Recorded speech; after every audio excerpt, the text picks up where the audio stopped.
Gente, então quer dizer que o Marcos Antônio do São Paulo pode ir para o time do Flamengo mesmo? É isso mesmo? Eu quero te atualizar dessa história aí e falar algumas coisas que estão acontecendo no São Paulo agora.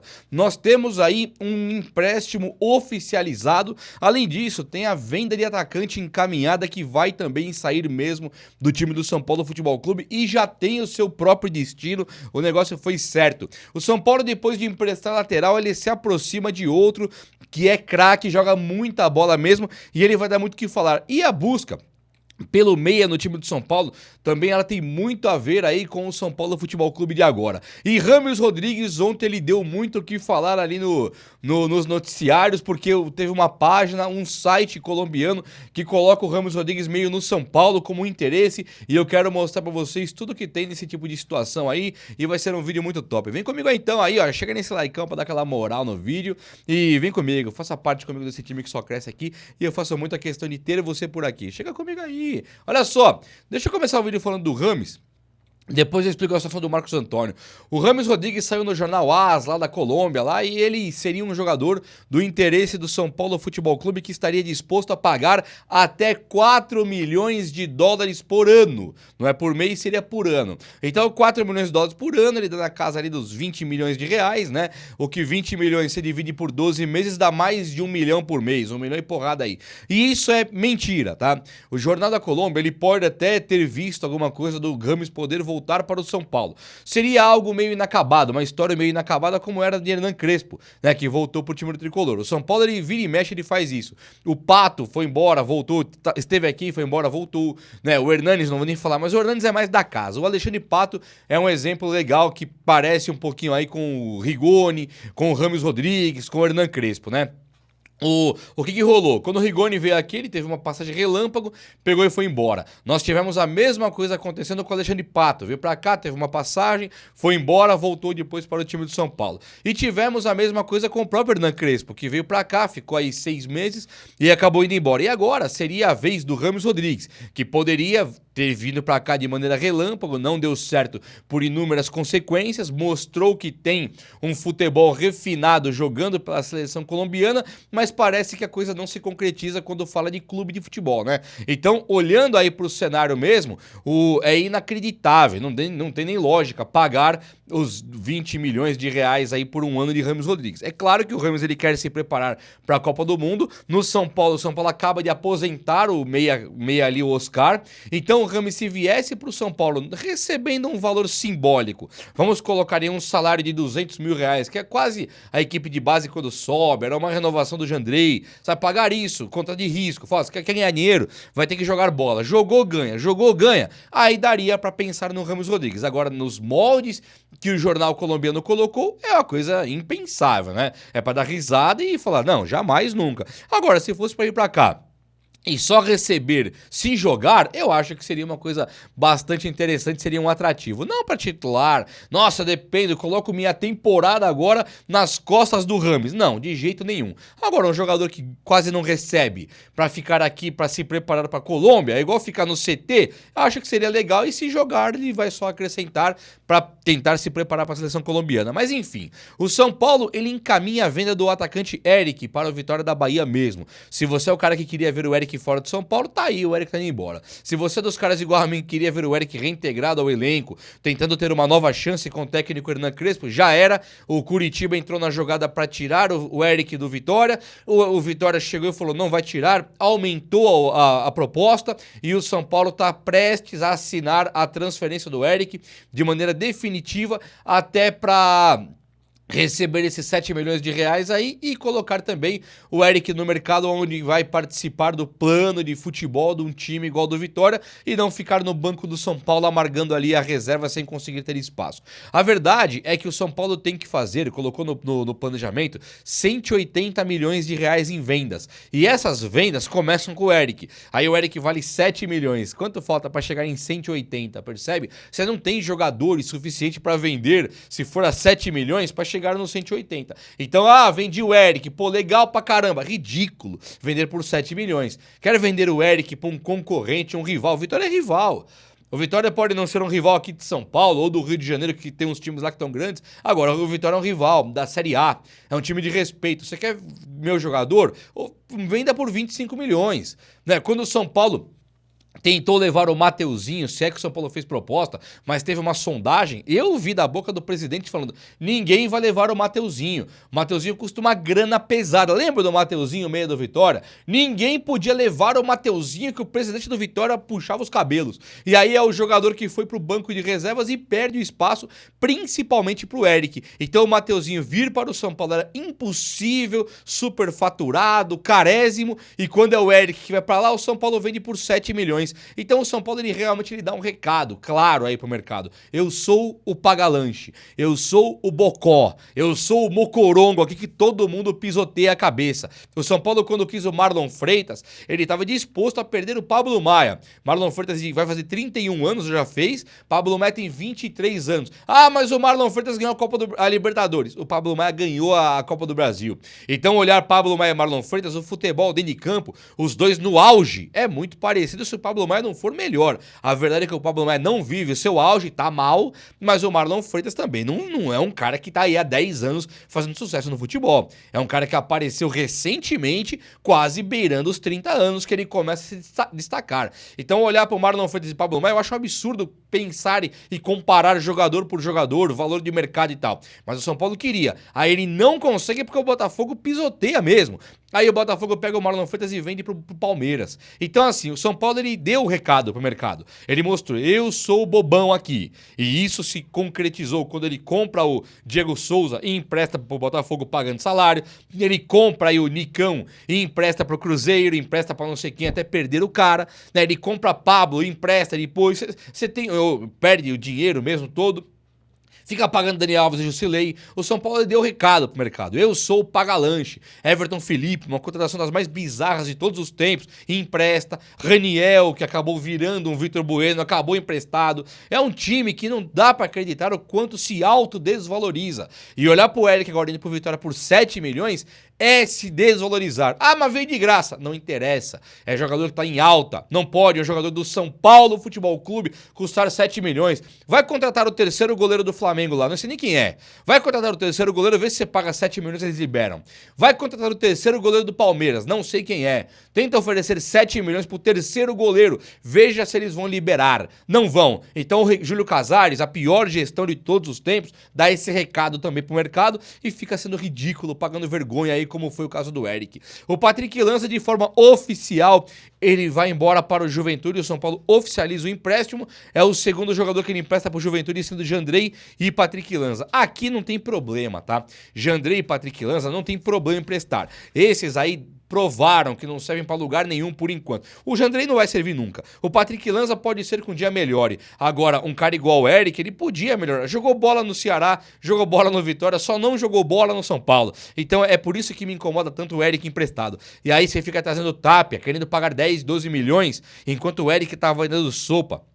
Vai gastar mais no Tapia do que vai receber, vai render aí tudo com o Henrique Carmo e também Eric, que são 1000 vezes mais jogadores do que o Tapia. Principalmente o Henrique Carmo, que o São Paulo vendeu por 35 milhões, é uma coisa bizarra, é inacreditável. O São Paulo também acaba de contratar o lateral direito Mailton, certo? Quando que o Mailton chegou? Foi ontem, não foi? Acabou de chegar o Mailton, né? Mas o Mailton também já foi embora, então quem queria ver mais do Mailton, ver 2 jogos completos como titular, não vai ver. Mailton São Paulo traz como um destaque da Série B, destaque mesmo, e aí do nada ele pega e já empresta o Mailton lá pro Fortaleza. A única explicação, pode ter 2 explicações pro empréstimo do Mailton. Uma delas é uma explicação até que interessante, né? E pode ter um curso legal. O outro é o São Paulo não tendo norte. A notícia ruim do empréstimo do Mailton é que o São Paulo não sabe contratar mais. Contratou o Dineno, contratou o Rigoni, contratou o Jamal Lewis, contratou o Santiago Longo. E eu não quero sabe, bisbilhotar minha memória tanto para lembrar as contratações bizarras e repugnantes que o Júlio Casares, Rui Costa, Carlos Belmonte, que já saiu, fizeram pelo São Paulo. Então vamos lembrar só do Mailton, Jamal Lewis e Santiago Longo. Você contrata para não utilizar e já devolve. Agora o Mailton a mesma coisa. Contrata, não usa e já devolve, já manda embora pro Fortaleza. Isso é bizarro. É não saber o que quer da vida. Você traz o Raí Ramos, não sabe o que você quer porque trouxe e já manda embora. Traz o Mailton, não quer, não sabe porque você trouxe, porque eu trouxe esse cara e já manda embora. Isso é amadorismo. Amadorismo no auge da sua incompetência. No auge. É inacreditável. Não que o Mailton fosse também o Cafu, mas o Mailton é um jogador que veio, não teve chance e já foi embora. Igualzinho Jamal Lewis. Se ele não servia, os experts aí como o Rui Costa, o Scout, Muricy Ramalho, tudo expert, já sabia que não ia utilizar porque trouxeram. Sabe, são inúteis sim, até você, Muricy Ramalho. Como é que o Mailton chega no seu time, vai embora assim, é o 10º caso igual, que cara que chega já vai embora do nada, e aí você continua aí falando que trabalha pra caramba. Então me desculpa, não trabalha. Eu vou lembrar do Gabriel Neves, vamos lembrar do Coronado, vamos lembrar do monte de cara aí, Colorado. Dá pra lembrar de 1000 jogadores que chegaram como se não tivessem vindo e foram embora. Então, assim, é uma gestão patética, me desculpa. O que pode ser bom desse empréstimo do Mailton é que o São Paulo está sondando o Breno Lopes e deve já estar numa negociação bem legal para trazer o atacante do Fortaleza que foi rebaixado. Breno Lopes, pra mim, tá muito bom jogador, muito bom mesmo. É um ponta esquerda, segundo atacante que joga legal, faz gols, é decisivo, ele tem drible. Ele é um jogador que cabe no bolso do São Paulo, não é um cara que vai custar milhões. Se machucar o joelho, nunca mais o São Paulo se recupera financeiramente. Não é o caso. O Breno Lopes, se chegar no São Paulo, não deixa de ser uma aposta que não tem um custo exorbitante e um cara que não vai recuperar, aprender o idioma, né? Como é o caso do Jamal Lewis, tem que aprender o idioma, aprender a se comunicar, entender o futebol e o calendário brasileiro, não vai ter esses problemas. Ele é um jogador, não vai ocupar espaço de estrangeiro, ele vai chegar no São Paulo como um brasileiro, pôr a camisa e sair jogando, conhecendo Maracanã, Arena Corinthians lá, Allianz, conhece todos os campos aqui do Brasil, chega e joga, sabe? Então conhece o Luciano, conhece o Caleri, conhece o Lucas, conhece o Crespo, conhece de ouvir falar, conhece de jogar contra. É um jogador normal, não é um absurdo, um paspalhão como uns que vêm aqui pro São Paulo que não sabe nem o que é Brasil. Nunca ouviram falar do Crespo, sabe? Não é possível, cara. Então agora pelo menos o Breno Lopes eu acho que é uma boa notícia. E a outra que pode ser uma boa é porque o São Paulo tem uma negociação bastante avançada para trazer o Vitinho do Botafogo. É curioso, né? De você pensar que o São Paulo ele torna-se o bobo do mercado e acaba tirando um Vitinho do Botafogo. É que o Botafogo deve querer se livrar do Vitinho mesmo. O São Paulo, ele, ao liberar o Mailton, ele abre espaço para um lateral direito, especificamente na posição lateral direito. E aí o cara igual o Vitinho é das melhores opções possíveis. Só para colocar isso aí bem na prática mesmo, eu acho que o Vitinho cabe no Palmeiras e no Flamengo. E no Corinthians, cabe nesses times que foram campeões recentemente. Sabe? É um jogador que para mim é melhor que o Emerson Royal, é melhor que o Wesley lá do Corinthians, é melhor que aquele, é o Giai. Os laterais do Palmeiras tinha Marcos Rocha, Mike, tem o novo agora, não esqueci o nome dele, joga mais que todos esse Vitinho. Então se o São Paulo conseguir trazer esse cara, pra mim vai trazer um dos melhores laterais direitos do futebol brasileiro e eu acho que seria uma coisa muito boa sim, o Vitinho, tô torcendo muito pra ele vir pro São Paulo, tá bom? Agora, o São Paulo ele tá buscando meia, né? E o nome não surge pra gente, ele surgiu aí uma especulação do Julian Matias lá, surgiu também do Atlético Mineiro lá, o Gustavo Scarpa, surgiu ali um interesse no Gustavo Scarpa, que o São Paulo parece não confirmar e coisa e tal. E aí, do nada, eu tô vendo ali a rede social, tô vendo a internet, o Paparazzo Rubro-Negro. Sabe quem que é o Paparazzo? Esse cara, Paparazzo, é quem faz ali, fica bisbilhotando a vida alheia. Era muito comum um paparazzo com pessoas famosas nas décadas anteriores, né? Agora virou uma salada. E o Paparazzo Rubro-Negro é uma página, um setorista, acho que começou com blog e agora virou um setorista influente que tem realmente informações do Flamengo. O rubro-negro é a cor do Flamengo. Então ele é o Paparazzo rubro-negro, esse cara, ele realmente faz entrevista coletiva lá, ele pergunta as coisas pros técnicos do Flamengo, ele virou a mídia flamenguista também. Então tem que ter respeito, porque o cara tem informação.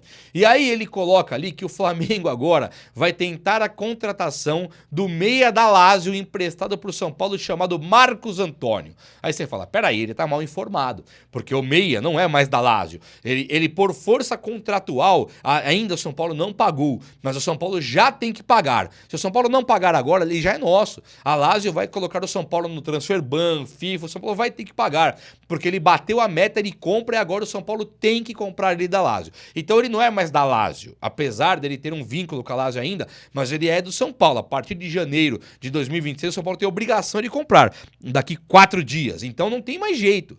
Virou dia 1 agora, de janeiro, acabou. É do São Paulo definitivamente. Aí a outra questão é quem vai pagar, quando vai pagar, como vai pagar. E o São Paulo tem tudo acertadinho com a Lazio. Mas o Flamengo considerando contusão de Saúl e também considerando o De La Cruz não fazendo mais parte dos planos porque ele tá meio zoado, ele se machuca muito, ele não deu certo no Flamengo. E tem aquele Alan também, que é um volante que joga no Atlético Mineiro e tal, o Flamengo coloca no mercado, falou não faz parte dos planos para o ano que vem. Até aí nós estamos no meio de uma fofoquinha, né? Aí eu vejo aqui uma página, o São Paulo Visão aqui, que é um perfil informativo, e ele coloca simplesmente os jogadores e diretor, o caramba, que o Marcos Antônio segue na sua rede social. Então o Marcos Antônio, nosso jogador, segue no Instagram. Isso não quer dizer nada, né? Mas segue o José Bota lá, que é do Flamengo da direção, o Léo Pereira, tá seguindo o Léo Pereira, tá seguindo o Gonzalo Plata, que é o atacante que chegou no Flamengo agora, ele é um equatoriano, se não me engano, acho que ele é do Equador,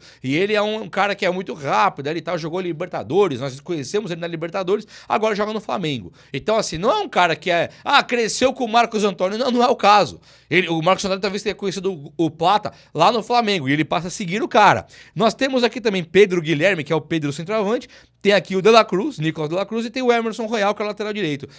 O Marcos Antônio seguir o Emerson Royal, o Pedro, o Léo Pereira, não vejo nenhum problema, normal. Agora, seguir o Plata, que é gringo, seguir o De La Cruz, que é gringo, eu acho esquisito pra caramba. Ele pega uns caras que são aleatórios, o Marcos Antônio e De La Cruz, que nunca jogaram juntos, não lembro o De La Cruz no River Plate, o Marcos Antônio jogou aqui no Brasil, foi direto lá pra fora pro Palácio, foi pro Galatasaray, Fenerbahçe, um desses times, depois ele vai pro Lazio e vem pro São Paulo. Não tem De La Cruz no caminho dele. Então, se ele tá seguindo De La Cruz, me parece sim que é um vínculo com o Flamengo. Ele foi um cara especulado pelo Flamengo.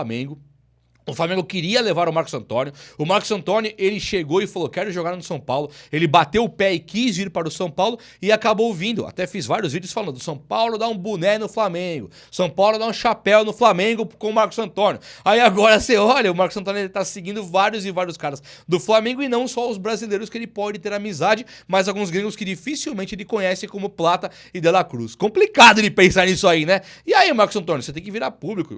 O Júlio Casares, eu não sei se tá vivo ainda, não sei. Tá vivo? Casares? Eu não sei mais, sinceramente. O Carlos Magno, nosso CEO, tá vivo? Eu nem lembro se existe aí. Tá vivo? Não sei se estão vivos. Então, perguntar pra esses caras se tem, o que tem, né? Da saída do Marcos Antônio, não vai ter nada. Agora, perguntar pro próprio Marcos Antônio seria interessante. Ele virar público e falar, sou do São Paulo, contem comigo, torcedores são paulinos. Não seria interessante? Queria muito saber a sua opinião sobre isso, que eu fiquei muito preocupado aqui agora. Demorou? O vídeo de hoje foi esse. Espero que você tenha gostado. E se você gostou, chega nesse likeão aí. Tamo junto. Abraço, meus amigos. Até a próxima. Valeu!